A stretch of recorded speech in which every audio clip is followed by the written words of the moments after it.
परवा एका कलीचं लग्न होतं, तिकडे गेलो होतो. ठीक आहे. तिने बस केली होती, चांगली छान मस्त बस होती. त्या बसमध्ये बसून सगळे कलीग्स वगैरे डिपार्टमेंटमधून सगळे निघाले आणि मग रात्र झाली. येताना खूप उशीर झाला. आणि आमचा एक कलीग जो आहे, तो झोपला होता. ठीक आहे. आणि मग घोरण्याचा आवाज आला.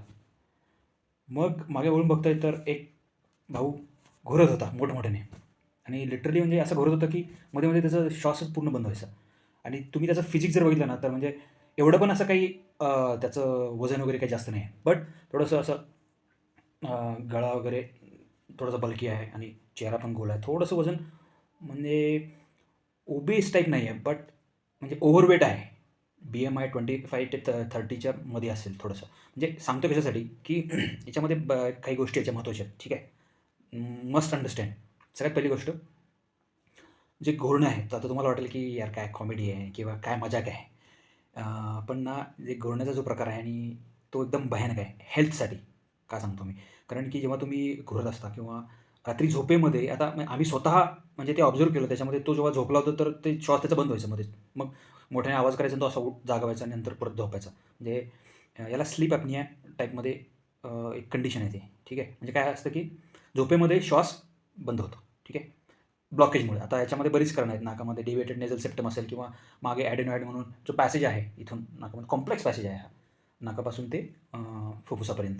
तर त्याच्यामध्ये कुठेही काही समजा कोलॅप्स झाला झोपेमध्ये, तर त्याचा जो इम्पॅक्ट आहे, लाँग टर्ममध्ये सांगतो मी. म्हणजे एक्झाम्पल देतो मी. आता आता आम्ही त्याला ऑब्झर्व्ह केलं ना, तर त्याचा 4-5 वेळा तर असंच बंद पडला असेल श्वास आणि नंतर तो मग असं करून जागा झाला. ठीक आहे. आता इमॅजिन करा, he is only 31 years old आणि एवढं पण असं काही म्हणजे बघितलं असं वाटत नाही की हा चुबी असेल. मग मग जे खरोखरच जे ओबेज वगैरे आहेत त्यांचं काय हाल होत असेल नाईटमध्ये ते सांगतो मी. आता धोका बघा काय आहे याच्यामध्ये. रात्री झोपेमध्ये जेव्हा श्वास बंद होतो तेव्हा काय होतं की एक सिस्टम ट्रिगर होते बॉडीमध्ये. ठीक आहे, की ज्याच्यामुळे जाग येते किंवा त्याला काय म्हणतात सिम्पॅथॅटिक ओव्हर ॲक्टिव्हिटी होते याच्यामध्ये. ठीक आहे. आता एका रात्रीमध्ये समजा 10 वेळा झालं असं. एका महिन्यामध्ये किती वेळा होणार? 300 वेळा. एका वर्षामध्ये 3 ते 4,000 वेळा होणार आहे. ठीक आहे. समजा डेकेड 5 वर्ष, 10 वर्ष, 15 वर्षानंतर तो 31 वर्षाचा आहे. 41 किंवा 45 वर्षाचा होईपर्यंत त्याचं it's going to affect his heart and his brain. कसं आहे याच्यामुळे हायपरटेन्शन होतं, स्ट्रोक होऊ शकतो, हार्टमध्ये कार्डिॲक अरेस्ट होऊ शकतं किंवा हार्ट अटॅक येऊ शकतो किंवा अरिथमिया होऊ शकतो. म्हणजे हे सगळे त्याचे प्रॉब्लेम्स आहेत. म्हणजे एवढं डेंजरस आहे हा प्रकार. आणि आणि मला तर म्हणजे त्याच्याकडे बघून असं वाटतं, की हा किती कॉमन असेल आपल्या समाजामध्ये. कारण की बरेचसे मी जाता-येता मी बरेचसे असे बघत असतो पेशंट, की त्यांचं नाही का नेक वगैरे अशी फुल थिक असते किंवा फेस असं राउंड टाईपमध्ये थोडंसं फॅटी टाईपमध्ये ओबीस म्हणजे त्या ह्याच्यामध्ये सुद्धा अशी हालत होते. तर सांगायचा उद्देश हा होता मला. म्हणजे मी आता त्याला सांगून टाकलं, की म्हणजे तू बाबा ENT डॉक्टरला भेट आणि ते जे काही प्रॉब्लेम आहे तो फिक्स करून घे. त्याच्यावरती ट्रीटमेंट आहे.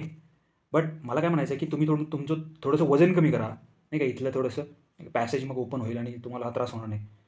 But moral of the story अशी आहे, की असं काही तुमच्या नातेवाईकांमध्ये किंवा फ्रेंड्स, रिलेटिव्हजमध्ये असेल तर इग्नोर नका करू.